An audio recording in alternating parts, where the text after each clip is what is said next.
Hi guys! Okay, this week we're learning about ancient Rome and the Roman Republic or the Roman government. Okay, so this is our first reading. For 500 years, ancient Rome was governed by the Roman Republic. This was a form of government that allowed for people to elect officials. It was a complex government with a constitution, detailed laws, and elected officials such as senators.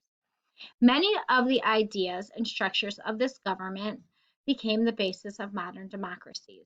Okay, so the Roman Republic was a government or the way that the Roman Empire was run. So you elected people much like we elect people today.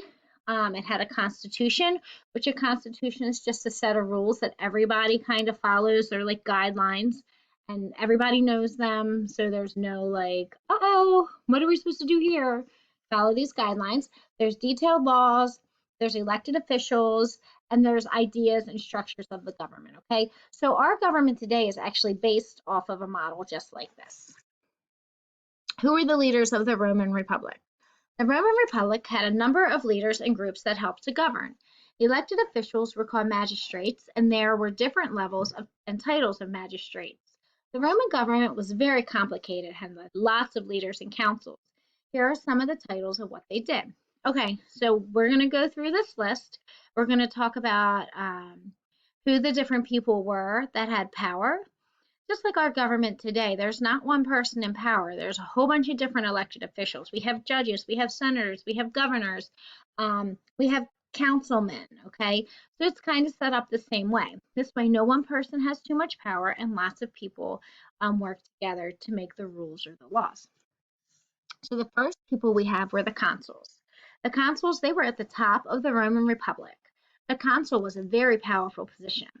In order to keep the consul from becoming a king or dictator, there were always two consuls elected, and they only served for 1 year. Also, the consuls could veto each other if they didn't agree on something.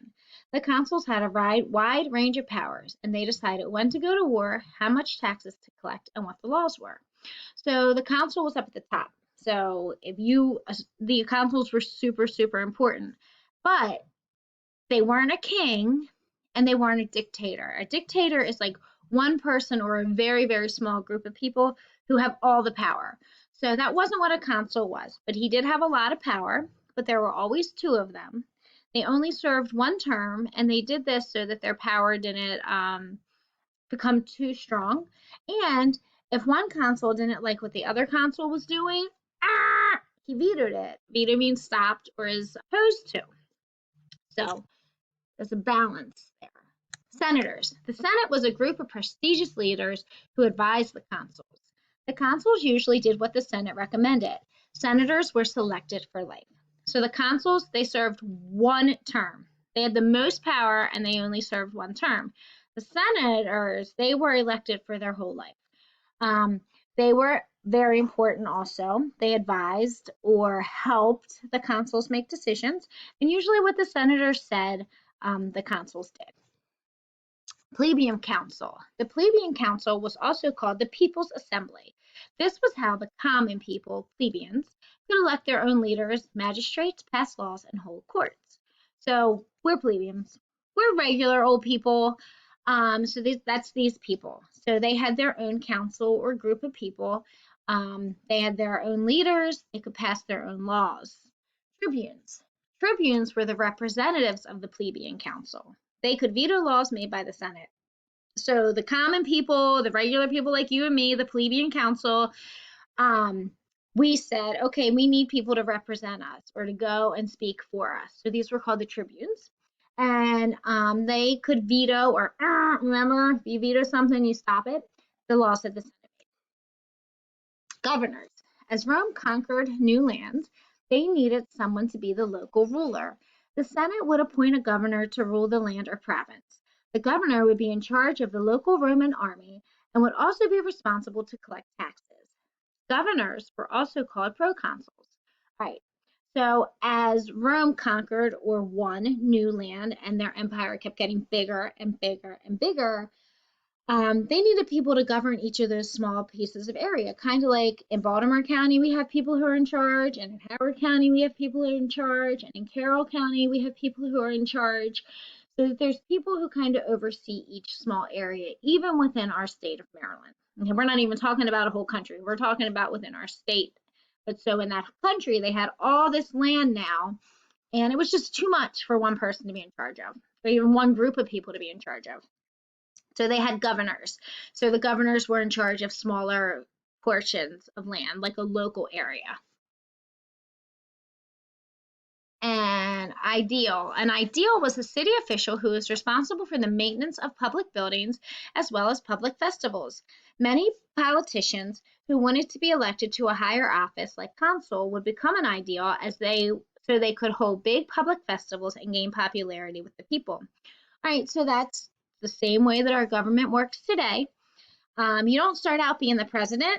You start out running for like something in Baltimore County, something small, and then you may become a governor, and then you may become a state representative. So there's all kinds of different positions, and you have to be in charge of things, and you have to build yourself, and you have to get people to like you, okay, and trust you. So that's what these people did. Censor.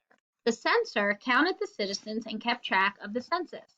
They also had some responsibilities to maintain public morality and to look after public finances. So we actually have a census going on right now, the Census 2020. So your parents may have gotten a paper about it. But basically, that is counting how many people live in each county, how many people are in a family. They ask you all kinds of questions so that they can get an idea of what the people who live in an area are like. Okay, so that's what the censor did back in the Roman times also. They counted the people, they found out information about them. Okay, the Constitution. The Roman Republic did not have a precise written constitution. The Constitution was more of a set of guidelines and principles that were passed down from generation to generation. It provided for separate branches of government and balances of power. Okay, so there was no really written constitution. We have a written constitution today. That is a set of guidelines and rules. Their constitution wasn't precise. It wasn't exact. It wasn't like this is it and that's it. However, got passed down from my grandfather, my great grandfather, to my grandfather, to my father, to my uncle, to my brother, kind of like that. Got passed down from generation to generation. And these were the rules, and this is what we did. And everybody kind of abided by them. It also had a balance of power. So, like I said before, we didn't want a dictatorship. We didn't want one person in charge. We wanted lots of people to be able to help make decisions. Were all people treated equal? Nope. People were treated differently based on their wealth, gender, and citizenship. Women did not get the right to vote or hold office. Also, if you had more money, you got more voting power. Consuls, senators, and governors only came from the rich. This may sound unfair, but it was a big change from other civilizations where the average person has zero say. In Rome, the regular people could band together and have considerable power through the assembly and their tribunes. Okay, so was this perfect? No, but was it a step in the right direction? Yes.